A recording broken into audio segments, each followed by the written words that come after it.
How's it going, guys? Anfield here. Welcome back to a new video. So today's video, we're revisiting a topic that I made a video about over a year ago, and it was related to positioning. That video was positioning flank cooperation. Now I'll link it if you've not seen it before, but essentially it touched upon an aspect of positioning that relates to whether a flank is viable or not based on whether you have allies in other flanks. So this is when two flanks are directly sort of cooperating with each other. That is to say that they have shots on each other, even though they're specifically different flanks. They can fire on each other, or they can spot for each other. This is a very important aspect in World of Tanks. A key example of this might be the Prokhorovka Hill, where the middle and the hillside work together in order to fire back and forth between the two flanks.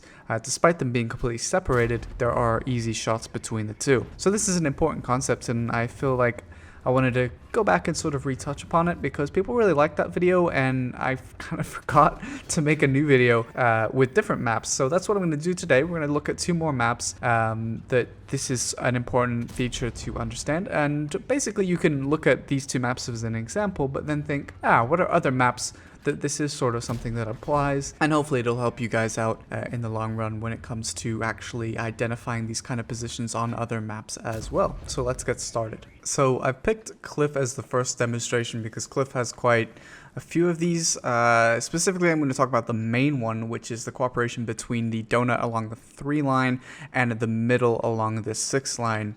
So in Cliff, you should always go high ground, whether it's going through the 1-2 line purely to get to the middle donut area, or simply going straight up to the middle or / around the lighthouse. You should never really go on the 1-2 line to sit there and AFK. A lot of TDs do that, and it drives me absolutely nuts. There's no strategic advantage to being down there. They never push, and the only time they get to do anything is at the very end of the game, where they're completely surrounded with no map control because the team on the high ground was overwhelmed by a larger enemy force. So please, if you're playing TDs, don't keep your guns out of the game assuming that you have to sit on the 1-2 line. You can see that quite a few of my teammates are already doing that on this game. Now, unfortunately, you do have a few of the enemy team that like to do that as well. But specifically what I want to talk about here is the cooperation between the donut and the middle, because you can see here we have a T-49 there. So basically what happens is when you come up to take shots in the middle, it's nice. You get to trade a lot of shots. You can sometimes shoot people going towards the lighthouse if they're slower tanks. You can also shoot tanks like this Lorraine that comes straight up through the middle and do quite a lot of damage in the initial stages of the battle. And sometimes you can also shoot tanks that do crossover that are slower, like this WZ, that head over from the high side over and haven't come up from the 1 line themselves. So it's important that you have a tank like the T-49 that I have here and a T-54 Mod 1 later on in those positions. And the reason for that is because if that WZ was able to get around the donut into that position, especially without any artillery, he's going to absolutely punish any tanks such as myself or the C-50M or the T-54 that we have in the middle. He can just continually poke around and take shots on us. And of course, he has quite an alpha gun, so that's even worse in the case of the WZ. So yeah, basically these two flanks cooperate with each other in the sense that the control of the donut allows the basic principle of being able to actually poke here in the middle, because otherwise you get shot up. So another example of this would be if you are this WZ and you go down and then our teammates take that, then they can shoot back on the guys I was shooting because you spot them for your guys that are poking around there. So this is a counter position, the exact same side of the map, same tank even, but this I'm going to sort of show as, I guess, an example of where it goes really badly wrong, and what I was also talking about at the beginning of that battle. So like I said, going on the 1-2 line and camping on the 1-2 line is literally one of the stupidest plays you can make in this game. There are a lot of stupid positions in World of Tanks that don't make any sense, camping positions that don't make any sense. Cliff has one of the worst. At least on some positions you get the occasional shots on, supporting your team. 1-2 line, you can see, like, this is the kind of thing that drives me mad. I mean, the AMX-30, like, the TDs are bad enough, but an AMX-30 is camping down there as well, so it's incredibly frustrating. But we do have tanks on the donut. So unfortunately for me, the Skoda was way faster than me, and I thought I could get to that position before I'd get shot, but no, Skoda got there too quickly. He did back up though because he was worried about retaliation. So you can see here that we do kind of have an AMX 1390 in the donuts, so I'm not too worried about that initially, but I did think I would have a bit more time to well, buy myself some shots in the middle, but unfortunately it's just not going to happen. It's too risky to stay here, and the reason it's too risky is because tanks may come around the lighthouse and there's absolutely nothing that can stop them. So this is the second part I wanted to talk about, is that when there's tanks coming around the lighthouse and you're in the middle and you have no tanks guarding the lighthouse, you're basically going to get shot in the back as they push around there. So you can't even sit in the middle. And this is because we have far too many tanks on the 1-2 line just camping down there, chillaxing, having a picnic, while, you know, we're actually trying to win the game here. So, yeah, ripperinos. It's unfortunate because we do have control over the donut, so a few more tanks over here would have been perfectly fine.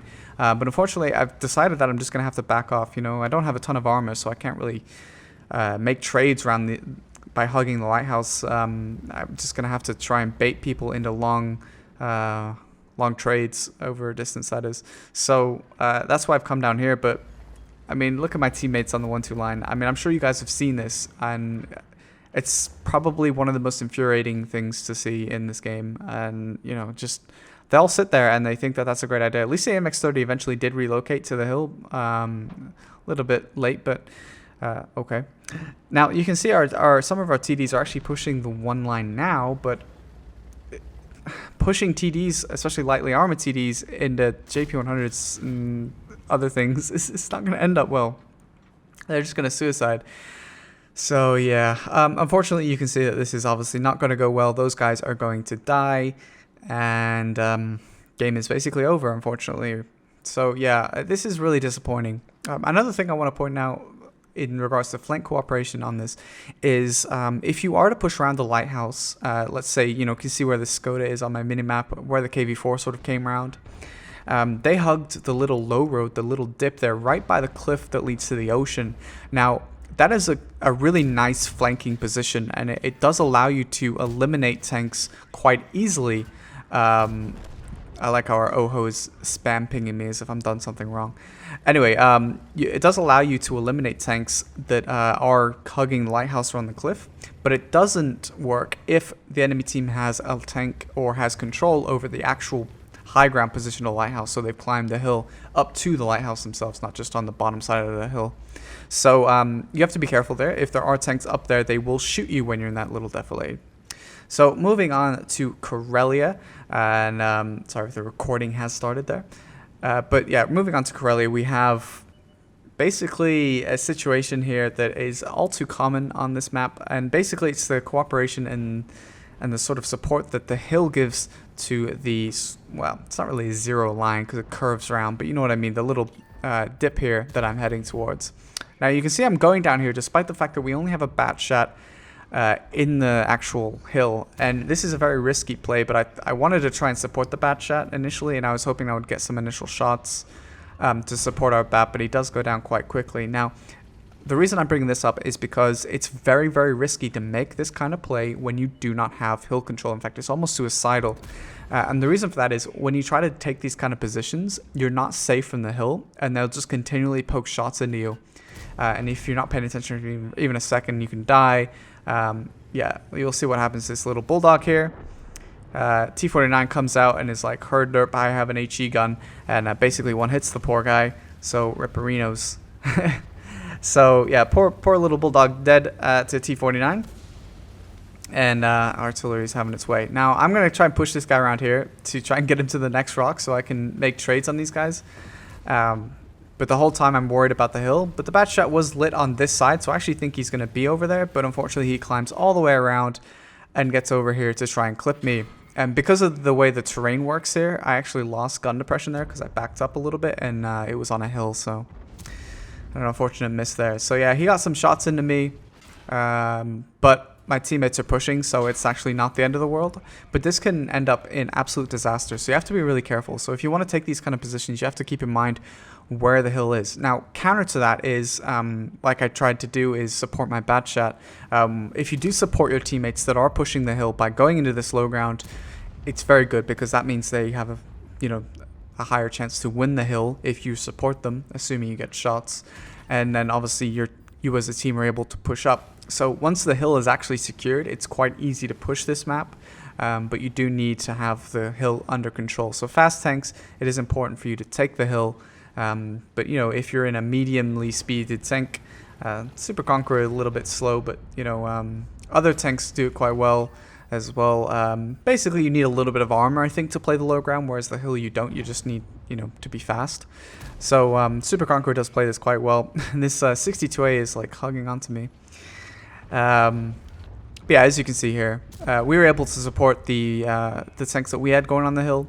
I was fairly confident they would win anyway, because Batshot really does not deal well with an IS-7. So I was confident we would win, but you know, even still, I wanted to make sure we would win. So now you can see this E3 is taking an aggressive position, and this is what I want to talk about here, is the sort of cooperation between the two flanks. We now control the hill, so the position the E3 is in is now dead. You know, he's gonna die. Absolutely no question about it. He'll die to the IS-7 and the Centurion, or he'll die to me. He has to face one of the two of us.